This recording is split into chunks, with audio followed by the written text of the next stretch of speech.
प्रदेश में 3 दशक से अधिक सदन की राजनीति करने वाले यानी 4 बार सांसद और 4 बार विधायक रहने वाले रमाकांत यादव को अब गुर्गों से, बदमाशों से डर सता रहा है और इसको लेकर के उन्होंने राज्यपाल को चिट्ठी लिखी है और राज्यपाल से डर सताया है कि हमारी जान को खतरा है और सुरक्षा की मांग की है। यह अपने आप में सबसे चौंकाने वाली बात है कि जिन्होंने 3 दशक से अधिक समय तक उत्तर प्रदेश के सदन का प्रतिनिधित्व किया, 4 बार लोकसभा सांसद रहे हैं और 4 बार विधायक रहे हैं और ऐसे नेता को अब डर सता रहा है और सरकार उनको सुरक्षा देने से बच रही है। यह भी सबसे अहम बात है क्योंकि इसके पहले उन्हें वाई श्रेणी की सुरक्षा भारतीय जनता पार्टी की ही सरकार में मिली हुई थी, लेकिन अब उनके पास कोई सुरक्षा नहीं है। इसको लेकर के कहा जा रहा है कि कहीं न कहीं से सरकार भी भेदभाव करती है।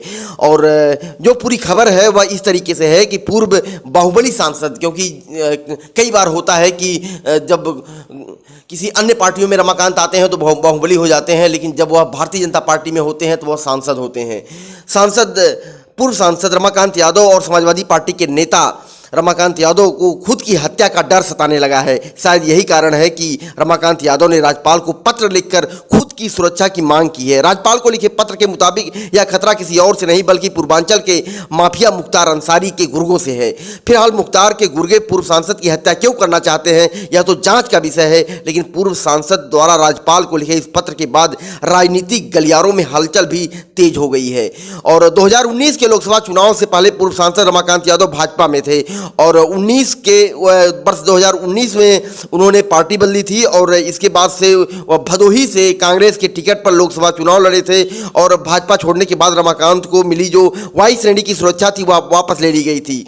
और इसके बाद कहा जा रहा है कि उनको वाई श्रेणी की सुरक्षा वह मांगते भी रहे हैं, लेकिन अब उन्हें एक तरीके से कहा जाए हत्या का डर सता रहा है और इसको लेकर के उन्होंने राज्यपाल से मिल करके चिट्ठी लिखी है।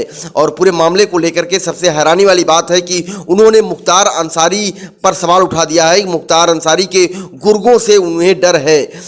रमाकांत ने को लेकर के यह भी कहा जा रहा है कि तरवा थाना क्षेत्र के मुहारी गांव में बीते 4 सितंबर को पुलिस ने मुख्तार के 4 गुर्गों को AK-47 के कारतूस और असलहे के साथ मुठभेड़ में गिरफ्तार किया था। पूर्व सांसद ने इन्हीं गुर्गों से अपनी जान को खतरा बताया है। इतना ही नहीं, रमाकांत यादव ने राज्यपाल को लिखे पत्र में यह भी कहा है कि वे आजमगढ़ से 4 बार सांसद और फूलपुर से 4 बार विधायक रहे हैं। वर्तमान में उन्हें कोई सरकारी सुरक्षा नहीं दी गई है। इसके कारण आपराधिक प्रवृत्ति के लोग बराबर उनकी हत्या करने की कोशिश करते हैं, जिनके नाम का उल्लेख करना उचित नहीं है। जिले के ऐसे राजनीतिक लोगों को सामाजिक संरक्षण होता है जिसकी वजह से खतरा बना रहता है।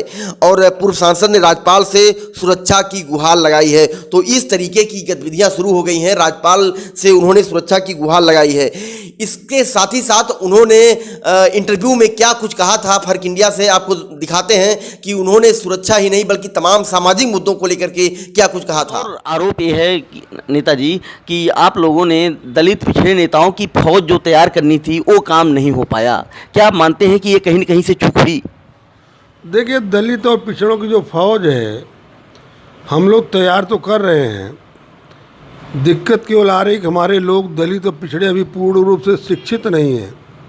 जिस दिन शिक्षित हो जाएंगे तो जो हमारे पूर्वजों का, चाहे डॉक्टर अम्बेडकर का था या लोहिया का या जो भी रामास्वामी पेरियार का जो सपना था, वो सपना निश्चित रूप से शिक्षित होने के बाद हमारे आने वाली पीढ़ियाँ पूरा करेंगी।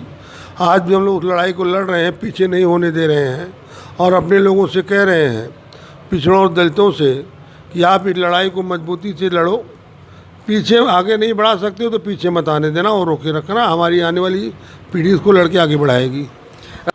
13 पॉइंट रोस्टर को लेकर इतना बवाल हुआ, फिर अध्यादेश लाया गया, लेकिन आपकी आवाज़ सुनने को नहीं मिली। हाँ, आवाज़ नहीं सुनेंगे, आवाज़ सुनेंगे। अच्छा, एक आखिरी सवाल है कि फूलन देवी बहुत क्रांतिकारी थी। आप लोग हमेशा दलित पिछड़े शोषितों की आवाज़ बनते रहे हैं और बड़ा नाम है आप लोगों का, लेकिन फूलन देवी का हत्यारा आज भी एक पार्टी विशेष में नेता बनकर घूमना चाह रहा है। देखिए, फूलन देवी का जहाँ तक मामला है, फूलन देवी ने अन्याय के खिलाफ लड़ाई लड़ी है, गरीबों को, दलितों को और पिछड़ों का मनोबल उठाया था। लेकिन कुछ लोग परेशान थे। लेकिन दुख इस बात का है, जिस दल में वो थी और दल को मजबूत की थी, पूरे प्रदेश का मल्लाह, केवट, निषाद, समाजवादी पार्टी के हाथ में सौंप दिया था, समाजवादी पार्टी मजबूत भी हुई थी। लेकिन दुख इस बात का होता है, जिसमें फूलन देवी की हत्या होती है हम लोग तो परेशान थे। हमने तो कई बार इस मुद्दे को उठाया है, और चाहे मंच के माध्यम से चाहे कहीं भी हमने हमेशा उठाया है, हमने धरना प्रदर्शन भी किया है।